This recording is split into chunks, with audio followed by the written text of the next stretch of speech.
6월 7일 새벽 만나를 시작하겠습니다. 이 새벽에 주신 하나님의 말씀은 에레미야가 2장 1절로 10절에 있는 말씀입니다. 에레미야가 2장 1절로 10절. 에레미야가 2장 1절로 10절에 있는 말씀 제가 봉독해 올리겠습니다. 슬프다. 주께서 어찌 그리 진노하사 딸 시온을 구름으로 덮으셨는가. 이스라엘의 아름다움을 하늘에서 땅에 던지셨으며 그의 진노의 날에 그의 발판을 기억하지 아니하셨도다.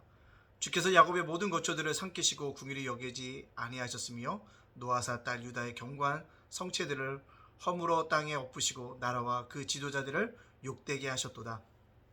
맹렬한 진노로 이스라엘 모든 뿔을 자르셨으며 원수 앞에서 그의 오른손을 뒤로 거두어 들이시고 맹렬한 불이 사방으로 불사랑같이 야곱을 불사르셨도다. 원수같이 그의 알을 당기고 대덕처럼 그의 오른손을 들고 서서 눈에 띄는 아름다운 모든 사람을 죽이셨으며 딸 시온의 장목에 그의 노를 불처럼 쏟으셨도다. 주께서 원수같이 되어 이스라엘을 삼키셨으며 그 모든 궁궐들을 삼키셨고 견고한 성들을 무너뜨리사 딸 유다의 근심과 애통을 더하셨도다. 주께서 그의 촉막을 동산처럼 헐어버리시며 그의 절기를 폐하셨도다. 여호와께서 시온에서 절기 안식일을 잊어버리게 하시며 그가 진노하사 왕과 제사장을 멸시하였도다. 여호와께서 또 자기 제단을 버리시며 자기 성소를 미워하시며 궁전의 성벽들을 원수의 손에 넘기셨으며 그들이 여호와의 전에서 떠들기를 절기의 날과 같이 하였도다. 여호와께서 딸 시온의 성벽을 헐기로 결심하시고 줄을 띠고 무너뜨리는 일에서 손을 거두지 아니하사 성벽과 성곽으로 통곡하게 하셨으며 그들이 함께 쇠하였도다. 성문이 땅에 묻히며 빗장이 부서져 파괴되고 왕과 지도자를 율법 없는 이방인 가운데 있으며 그 성의 선지자들을 여호와의 묵시를 받지 못하는도다. 딸 시온의 장로들이 땅에 앉아 잠잠하고 티끌을 머리에 덮어쓰고 굵은 배를 허리에 둘렀으며 예루살렘 처녀들은 머리를 땅에 숙였도다. 아멘. 오늘도 새벽 만나를 쌓을 수 있도록 허락하신 하나님께 감사를 드립니다. 오늘도 복된 날입니다. 하나님께 주신 하루입니다.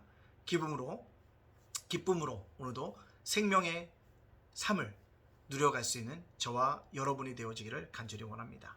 여러분, 하나님의 진노가 오기 전에 우리가 어떤 일을 해야 될까요? 하나님의 진노는 심판이었습니다. 오늘 이 심판이 맺더니 어떤 일들이 일어나고 있습니까?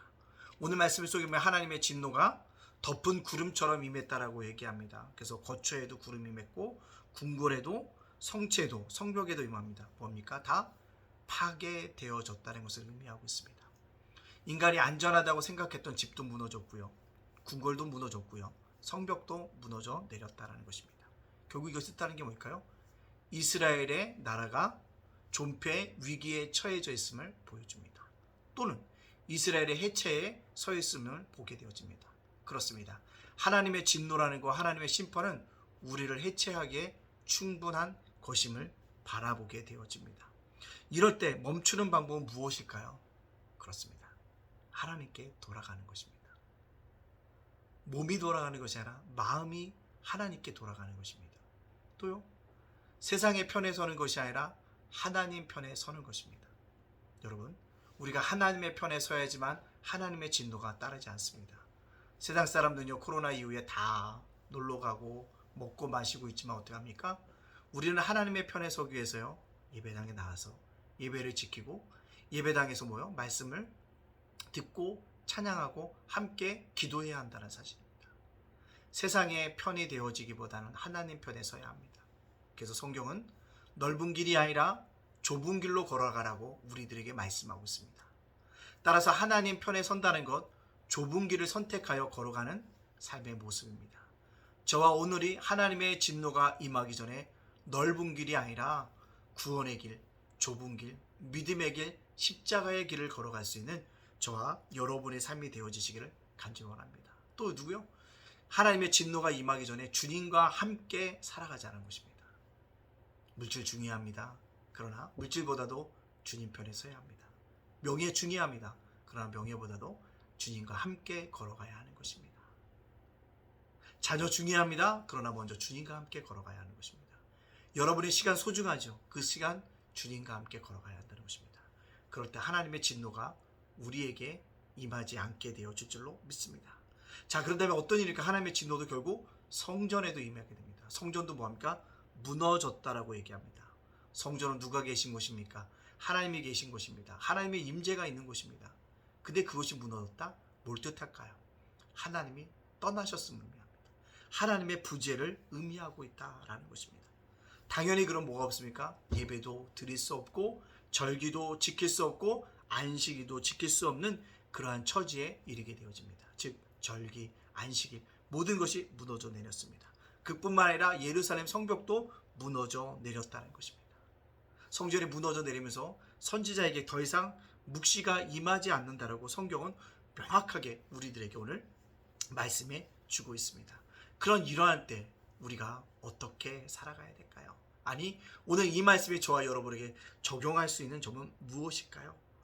진노와 무너짐의 원인은요, 말씀이 임하지 않았기 때문에 그렇습니다. 말씀이 들려지지 않기 때문에 그렇다는 것입니다. 여러분, 하나님의 진노와 무너짐이 오면요, 말씀이 뭐합니까? 사라지게 되어진다는 거죠. 결국 하나님의 진노와 심판이 오기 전에 우리가 뭘요? 말씀을 붙잡고 살아가야 한다는 사실을 깨달으십시오. 어떤 분은 얘기합니다. 지금 말씀의 홍수의 시대라고요. 인터넷을 봐도 설교 방송이 나오고, 텔레비전을 들어도 설교 방송이 나오고, 라디오도 설교 방송이 나온다는 것입니다. 근데 중요한 것은 뭡니까? 말씀의 홍수 시대에 우리가 듣지 않고 있다는 것입니다. 아니요, 또 오는 오락 프로그램을 보듯 그것을 갖다 말씀을 그냥 즐기기만 할 뿐이라는 것입니다. 말씀을 즐겨서는 안 되고요. 그 말씀을 생명의 말씀으로 깨닫고 지키려고 힘쓰고 애써가야 합니다. 말씀대로 살려고 해야 한다. 그럴 때 뭐가요? 내가 넘어지죠. 쓰러지죠. 그래서 하나님의 은혜를 간구하게 되어진다는 것입니다.